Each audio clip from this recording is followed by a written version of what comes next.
So kaga wannan application din da zarar wani da ke kusa da kai ko ka san shi ko baka san shi ba, ko kuma wani ya ɗauke wayarka, da zarar ya yi trying password sau guda ɗaya kacal, to za a tura maka hotonsa ta cikin email ɗinka, sai ka gan shi ka san waye yake trying ya ɗauki wayarka ya unlocking din.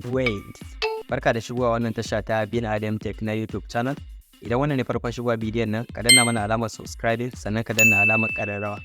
A yau na kawo muku wani application wanda saboda na tabbatar zai taimake ku, zai taimaki mutane da yawa, shi yasa ne yi publishing wannan bidiyo a YouTube. Wannan application an yi shi ne ba don kowa ba, sai idan har an sace wayarka ko kuma an yi trying pattern sau ɗaya sau biyu, so za ta iya recognizing mutum sannan ta tura maka hotonsa ta cikin email ɗinka.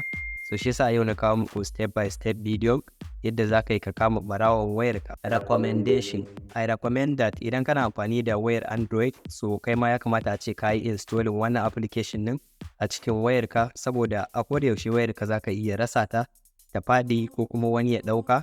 So wannan application da zarar mutum ya yi trying pattern ko pin da ka seta a wayarka sau ɗaya, so za a tura maka hoton wannan mutumin ta cikin email ɗinka.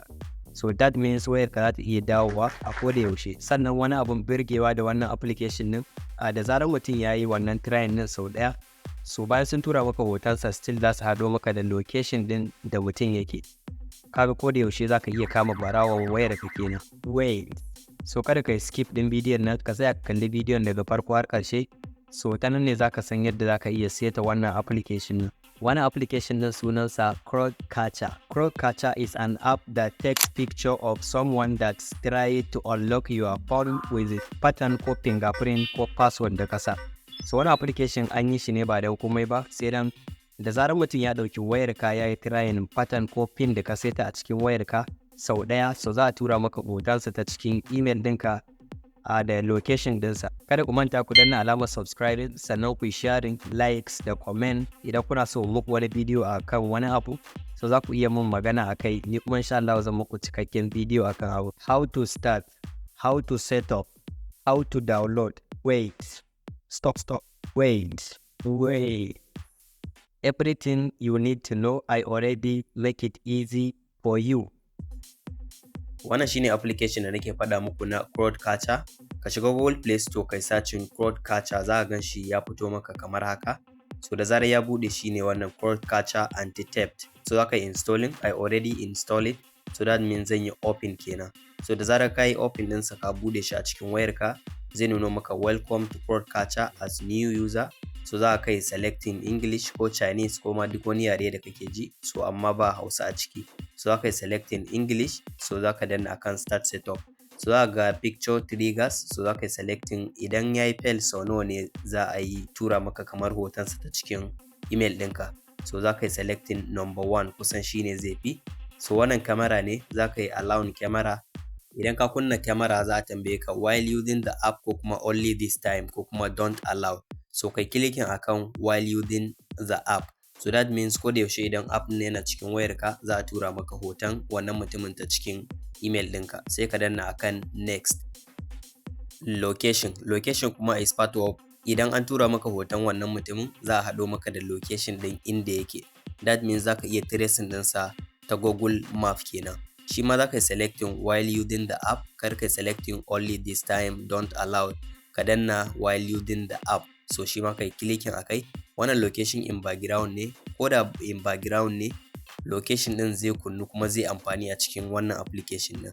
Shine location permission, wanda akwai allowed all this time, akwai kuma allowed only while using the app and ask every time. So kawai kai clicking akan allowed all the time. So ko da yaushe location ɗinka zai kunnu a cikin wannan application din. Sai abin da ya shafi email kuma, amfanin email a nan shine da zarar an ɗau hoton wanda yake ƙoƙarin buɗe wayarka da location ɗinsa, ta ina ya kamata a tura maka. So option ɗaya ne, only email kenan. So shi ma za ka kunna email, sai ka yi clicking akan continue. Wannan kamar privacy ne, za ka yi clicking akan continue. After continue za a nuno maka kamar idan da email akai, wanne ya kamata a ce ka yi selecting wanda za a tura maka. A shawarce ka ɗauki wanda yake kan kwamfutar ka ko wanda yake kan wata wayar daban, wanda zarar ka rasa wayar ka za ka iya tracing ɗinta ta wannan ɗaya wayar kenan.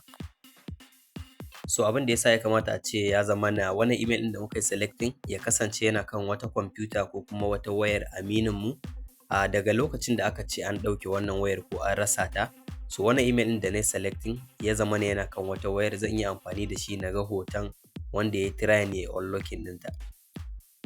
Sai abin da ya shafi kuma alert notification, shi kuma ka bar shi a don't allow, saboda idan ka yi allowed ma a cikin wayar za a yi notifying, kuma idan ba ta hannunka so no need kenan. Sai abin da ya shafi ɓangaren battery optimization, so battery optimization shi ma yana da amfani, za ka yi selecting akan battery optimization, sannan sai ka yi clicking akan allowed shi ma.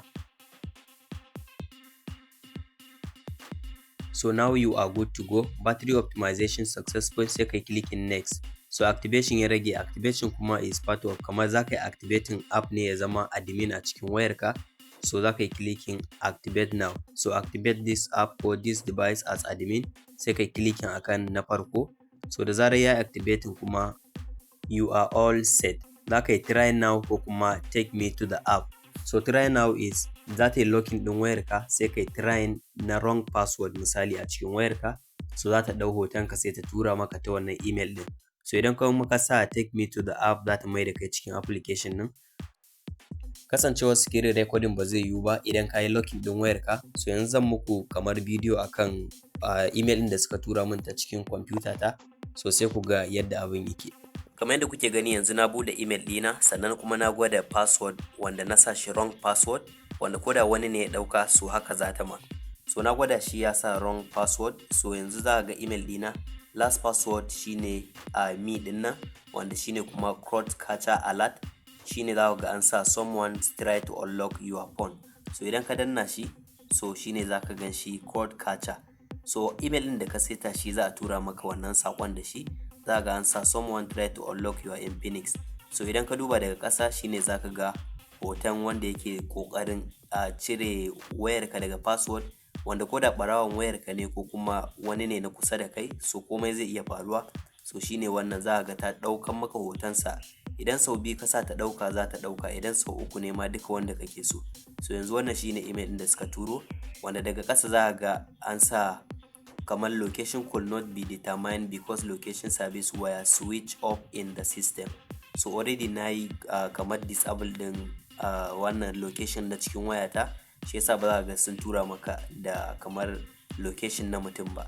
So amma idan kana so kai za ka kunna shi, ina sane yanzu na kashe shi saboda bana so a tura. So amma idan kai ka seta shi za ga sun tura maka shi kamar nan wajen, a wajen da location ɗin yake, ta nan za ga location ɗin mutum, wanda kana danna kawai zai kai ka cikin kamar Google Map ko kuma wani gurin da zaka iya kama mutum ta hanyar location kenan.